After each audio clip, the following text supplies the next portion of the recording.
Setelah Irjen Verdi Sambo dibawa ke Makobrimob Kelapa II Depok, Jawa Barat, kondisi di sana tak ada penjagaan ketat dari petugas yang terpantau pada Minggu 7 Agustus pagi. Di depan pintu masuk hanya ada dua anggota bersenjata laras panjang menggunakan helm hitam dan body vest. Setiap kendaraan roda 2 dan roda 4 yang masuk ke Makobrimob diperiksa oleh dua anggota tersebut.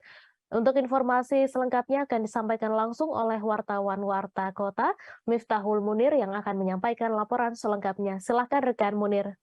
Baik rekan Mei, bisa saya jelaskan di lokasi Makobrimob sendiri pada pagi tadi itu terpantau sepi, tidak ada penjagaan ketat dari aparat kepolisian. Namun ada dua anggota polisi yang berjaga di depan Makobrimob membawa laras panjang dan memeriksa setiap kendaraan yang masuk, baik mobil ataupun sepeda motor. Kendaraan yang masuk ini ditanyakan tujuan dan keperluan masuk ke dalam kompleks Makobrimob tersebut.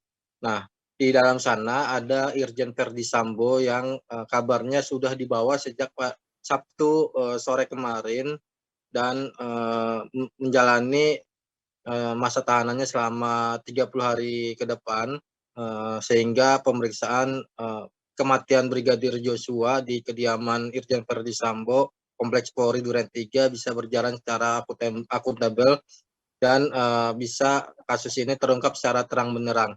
Dari pantauan di lokasi juga ada satu mobil taktis milik Makobrimob dan 5 kendaraan sepeda motor trail yang terparkir di depan Makobrimob tersebut. Jangan lupa subscribe, share, komen, dan like ya.